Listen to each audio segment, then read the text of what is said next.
네, 오늘은 상대적으로 IT주들이 부진하고 건설, 원전, 신재생 이쪽이 강하다라고 말씀드렸는데요. 건설주를 한번 오랜만에 짚어보도록 하겠습니다. 하반기 반등할 수 있을까요? 레몬리서치 이상엽 이사와 함께하겠습니다. 안녕하세요. 네, 안녕하세요. 네, 안녕하십니까. 오늘 그 건설주들이 강한 그 이유를 좀 찾아보니까 뉴스 하나가 또 있더라고요. 한국-사우디 정상회담. 이것 때문에 오늘 관련주들이 오르는지 먼저 관련한 소식부터 전해주실까요? 네, 이렇게 말씀드리겠습니다. 네. 네, 역시나 굉장히 중요한 모멘텀이 될 수 있을 것 같고요. 진짜 예상치 못한 수주도 나중에 좀 기대해 볼 수 있는 거 아닌가 이런 생각도 좀 해보는데 새벽부터 기사가 있었죠. 게임 덕후, 사우디의 빈살만 왕세자가 11월 방한한다는 소식이 있었는데요. 왜 게임 덕후냐면 이게 2년 전 SNK 인수해서 이제 자진 상패도 시켰고 올해 초에는 넥슨 재팬이나 또 이제 NC소프트 3조 원 넘게 매수했다는 뉴스가 나왔던 그 분이 이제 방한 기대감이 있는 이제 빈살만 왕세자인데 어쨌든 이제 정상회담이 기대가 되면서 시장에서는 역시나 네옴시티 건설과 뭐 SOC 구축 또 원전 건설 등에 대한 수주 모멘텀이 부각받는 것 같습니다. 네옴시티 하면은 사우디에 있어서 정말 중요하거든요. 왜냐하면 2017년, 18년에 빈살만 왕세자가 왕권을 둘러싼 숙청을 시작하고 집권하면서 석유 시대 이후를 대비하면서 기획한 프로젝트가 네옴시티이기 때문에 그런데 이제 두바이 이제 저리 가라 뭐 그런 생각까지 드는 상황이고요.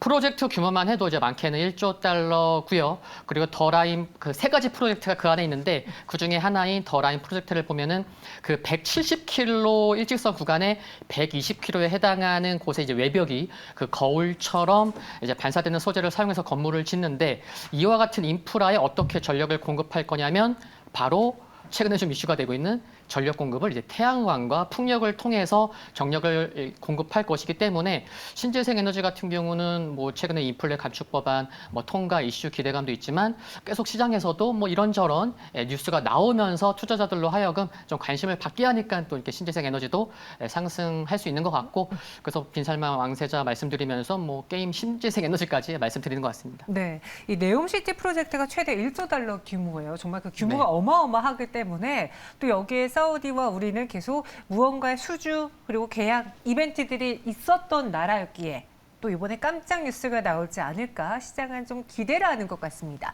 증권가에서도요. 이런 기대 때문일까 혹은 뭐 최근에 주가가 많이 밀려서일까 역사적인 저점 수준이다라는 평가를 내놓고 있는데 대체적으로 좀 건설주를 긍정적으로 보고 있나요?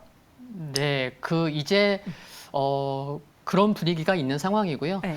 그리고 정말 지수가 2,500까지 반등하면서 정말 소외된 섹터 중에 하나가 건설주였기 때문에 또 바닥권이 있는 만큼 또 모멘텀이 있으면 좀 더 부각받을 수 있는 그런 상황까지 그런 타이밍이다라는 말씀 드릴 수 있겠는데 그동안 건설주들 참 힘들었죠. 원자재 가격 상승에 또 금리도 계속 올라 또 뭐 그런 상황이었는데 국내 좀 주요 대형 건설사들 2분기 실적을 좀 살펴볼 필요가 있을 것 같은데 매출액이 컨센서스 대비 10.7% 상회했고요. 영업이익은 컨센서스 대비 14.6% 이제 감소를 했습니다. 이제 건자재 가격 상승분이 1분기에 다 끝난 게 아니고 2분기에도 일부 영향을 주긴 했지만 국내외 수주 성과가 이제 반영되기 시작하면서 힘든 구간을 벗어나려 하는 것 같고요. 또한 전반적으로 실적을 확인해 보면 역시나 해외 비중 높았던 기업들이 선방했다라는 거 참고할 수가 있겠고 그래서 결국 건설주들은 2분기 실적 발표 이후에 좀 모멘텀이 점진적으로 개선될 수 있다고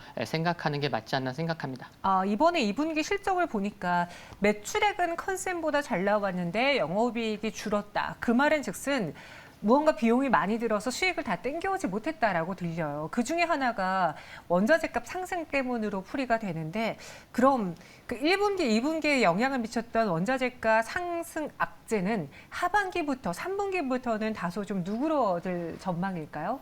네, 그렇게 봐야 되지 않나. 라는 생각이 들고요. 네. 그리고 이제 전반적으로 뭐 원자재뿐만 아니라 시장만 놓고 보더라도 상반기보다는 하반기에 이제 인플레 완화 기대감, 최근에 뭐 원유나 상품 가격도 대부분 하락했고 유가 같은 경우는 쌍봉 찍고 이제 하락하는 그런 모습이기 때문에 말씀하신 원자재 가격 하락 기대해 볼 만할 것 같고요. 뭐 건설업계 2분기 실적 중요한 두 개의 기업들을 좀 말씀드리면요.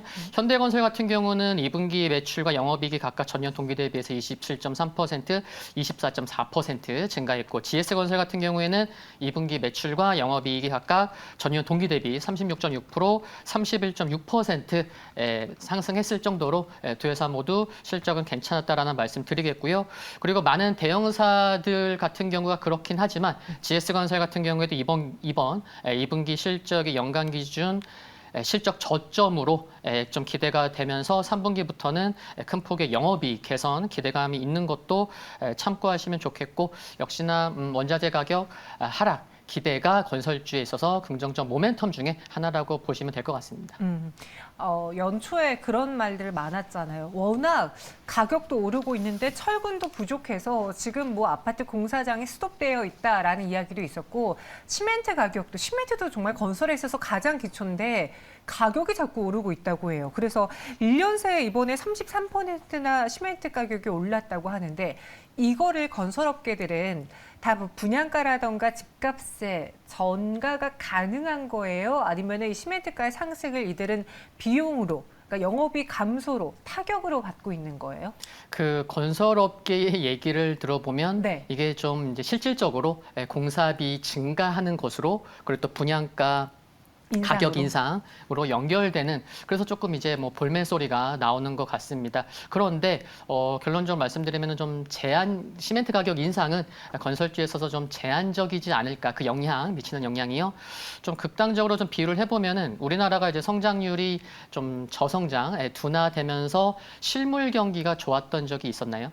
사실 좀 찾기가 힘들죠. 그렇다면은 실물 경기가 안 좋다고 해서 체감 경기가 안 좋다고 해서 주식 시장이 항상 안 좋았나요? 그런 건 아니잖아요. 그렇죠? 그래서 지금 건설주 같은 경우에는 시멘트 업계의 그 가격 인상이 발목을 뭐 크게 잡거나 좀 그러지는 않을 것 같다라는 말씀 드릴 수가 있겠고요.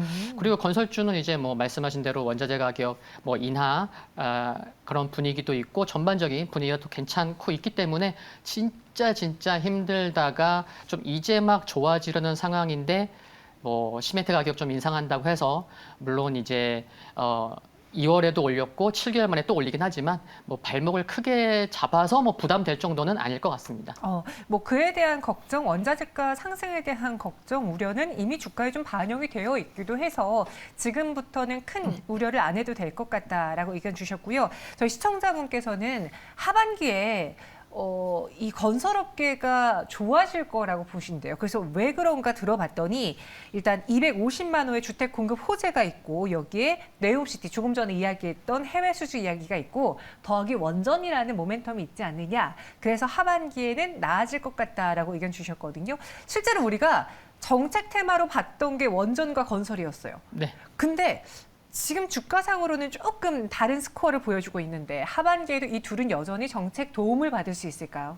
네, 도움을 받을 수 있다고 생각을 하고요. 네. 그 이제 뭐 채팅창에서 말씀하신 그분께서 나와서 방송하셔도 되지 않을까. 나와주세요. 네. 정말 중요한 1, 2, 3를 이제 다 말씀해 주신 것 같은데 네. 건설주 힘든 거는 앞에서 좀 말씀을 드렸죠. 뭐 원자재 가격 상승이라든가 뭐 고금리, 그래서 주택 수요 우려, 뭐 분양도 이제 좀 분위기는 뭐 좋은 상황은 아니긴 한데 지금 말씀하신 250만 원 플러스 알파 그게 이제 이번 정권의 첫 그 국내 그 이제 계획이거든요.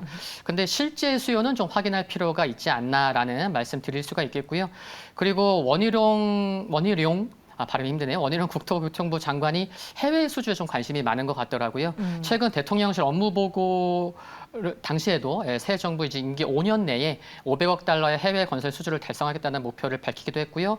또 이제 5개 중동 국가 주한 대사들과 오찬하면서도 해외 건설 수주 영업도 하고 있고 그래서 하반기 정책 수혜 받을 수 있다는 말씀 드리는 거고 그리고 원전 산업 같은 경우는 지금 진짜 지난 정권에서 사실상 거의 뭐 고사 직전이었죠. 그래서 이번 정권 들어선 지가 뭐 1년도 채 안 됐잖아요. 몇 개월밖에, 뭐 2, 3개월밖에. 그래서 이제야 좀 원전 생태계가 회복되기 시작했다는 게 중요한 것 같고, 뭐 이제 막 좀 발을 띈 것 같다. 뭐 그런 말씀 드리겠습니다. 네. 건설과 원전 두 가지를 저희가 콕 집어서 이야기해 드린 게 어떻게 보면은 완전 다르지 않은 섹터이기 때문이에요. 이 원전 사업에 뛰어들 때 건설업계도 같이 뛰어들 수 있고 대표적으로 현대건설은 원전과 그다음에 주택 이 두 가지를 다 갖고 있기 때문에 네. 매력도가 좀 더 컸거든요. 현재 구간에서 그럼 이 정부 정책 수혜를 받을 수 있는 건설과 원전의 그 매력도를 비교해 보자면 지금은 원전이 좀 많이 올랐으니까 건설의 상승 여력이 조금 더 높습니까? 아니면 그럼에도 원전입니까? 네, 이제 질문을 들으면서 그냥 자연스럽게 웃음이 났는데 네. 건설주 이제 바닥권에서 이제 앞에서 말씀드렸던 것처럼 실적 발표 이후에 모멘텀이 좀 점진적으로 개선될 수 있겠다. 그래서 이제 주가도 점진적인 상승을 기대된다고 이제 말씀을 드리는데 저는 정부가 원자력에 대해서 매우 큰 관심을 가지고 있기 때문에 원전 쪽에서의 상승 여력이 좀 더 큰 게 아닌가. 그리고 건설주보다는 끼도 이제 뭐 끼가 많은 기업들도 있지 않나라는 맞아요. 생각인데요. 말씀하신 대로 건설과 이제 원전은 진짜 물과 기름처럼 구분할 수 있는 게 아니고 연결되는 부분들이 분명 있거든요. 원전 관련해서 좀 말씀을 드리면 이제 지난주에 원전 수출 컨트롤 타워가 이제 원전 수출 전략 추진단에서 원전 수출 위원회로 격상된 부분이 참 중요한 것 같고요. 또 다음 달 중에는 원전 포함 K 텍소노미가 이제 최종안이 확정될 계획이고 또 이번 주에도 정부의 원전 일정들이 2개가 있고 또 이번 달 말에도 원전 포럼이 있고요. 또 원전의 경우에는 정부에서 방산과 함께 동반 수출을 추진하고 있는 점에도 중기적인 관심이 필요하지 않나 생각합니다. 네. 그럼 건설로 봤을 때 우리가 전략을 세운다면은 대형주냐 소형주냐라고도 접근할 수도 있잖아요. 투자 포인트를 어떻게 가져가 보는 게 좋을까요? 해외 수주가 중점이면은 대형 어떻게 보세요? 네, 역시나 대형주 쪽은 해외 수주 모멘텀이 중요한 것 같습니다. 이틀 전에 8일에요. 해외건설협회 또 이렇게 뉴스 또 찾아보니까 볼만한 기사를 갖고 나왔는데 해외건설협회에 따르면 국내 건설사의 해외 누적 수주액이 약 174억 달러로 전년 동기 대비해서 12% 증가한 것을 확인할 수가 있었습니다. 상반기는 좀 주춤했지만 특히나 이제 7월 이후에 대형 프로젝트 계약이 성사되면서 실적이 개선되는 것을 이제 알 수가 있고요. 그래서 7월 1일 이후에 수주액이 약 53억 8천만 달러로 작년 같은 기간 수주액보다 무려 7배 이상 많은 상황이고요. 그래서 대형사는 수익성도 고려하면서 해외 수주에 총력을 기울이려고 하는 만큼 해외 모멘텀에 관심이 필요할 것 같고요. 그리고 역시나 중소형주는 이제 국내 정부 정책이 이제 중요할 것 같은데 그렇지만 그래도 주가를 놓고 보면은 중소형 건설사들도 대형주가 움직이면은 중소형 건설사들도 안 따라갈 수가 없거든요. 마치 자동차 대형주가 가면 차 부품주들이 움직이듯이요. 그래서 중소형 이제 건설사들도 대형주의 해외 모멘텀 또 해외 원전 수주 관련된 뭐 뉴스 플로우 등 관심 있게 좀 봐야 될 것 같습니다. 네, 그럼 마지막으로요. 하반기에 반등 모멘텀을 갖고 있는 건설 내에서의 탑픽을 꼽아보도록 하겠습니다. 지금 이상엽 이사님의 이야기를 다 듣고 가시겠다는 자두님이 계신데요. 이상엽 이사님 어떤 종목으로 마무리해드려 볼까요? 네, 또 뵙네요, 자두님은. 네, 오늘 좀 많이 상승해서 이렇게 뽑으면서도 또 뭐 차선주를 물어보시면 차선주까지도 말씀을 드리려고 하는데 네. 일단 저는 탑픽으로는 현대건설을 좋게 봅니다. 오늘 좀 많이 상승하고 지금은 몇 % 상승하는지 모르겠지만 우선 2분기 실적 보면은 매출액은 14.6% 상회했고요. 영업이익은 부합했는데 현대건설 같은 경우에는 네옴시티의 더 라인의 철도 터널 공사를 수주를 했고요. 향후에는 네옴시티 관련 추가 수주 기대감도 가져볼 수 있겠고 연간 수주 목표 관련해서는 상반기 21조 원을 넘겨서 업계에서 가장 높은 그런 달성률 74.1% 가장 높게 달성했다는 거 좀 참고하시면 좋겠고요. 그리고 상반기 해외 수주액이 작년보다 증가하지는 못했어요. 한 19.1% 감소를 했지만 그런 만큼 하반기에 중동 지역 적극 수주 나설 예정이라는 것도 긍정적이고 그리고 마지막으로는 정부 정책에 힘입어서 역시나 원전 수출 기대감도 상당히 연관이 깊을 것 같다는 것도 참고하시면 좋겠습니다. 알겠습니다. 혹시 차선책을 물어봐달라고 저한테 슬쩍 던지신 건가요? 그런가요? 그럼 현대건설 외에 또 같이 볼 만한 종목 뭐가 있습니까? 네, GS 건설이랑요. 네, GS 건설이랑 네. 그리고 이제 삼성 엔지니어링. 삼성 엔지니어링 하면은 뭐 오일머니와 관련돼서 해외 수출 모멘텀 크고요. 또 GS 건설 같은 경우에도 2분기가 저점, 또 3분기부터는 실적이 뭐 얼마나 좀 개선될지 모르지만 일단 뭐 많이 개선될 것으로 뭐 기대가 되는 만큼 뭐 얼마나 개선될지 수익성에도 함께 좀 살펴보시면서 관심을 가지시면 좋을 것 같습니다. 알겠습니다. GS 건설, 삼성 엔지니어링 엔지니어링도 현대건설만큼 오늘 또 강한 상승은 나오지 않았거든요. 언제 따라갈지 모릅니다. 같이 눈여겨보자. 그래서 저희가 오늘 건설주에서는 수주 이야기에 좀 초점을 맞추면서 대형주 위주로 전해드렸습니다. 참고해 보시고요. 이상우 이사님 보내드리면서 자두님도 같이 보내드릴게요. 조심히 가세요. 네, 고맙습니다.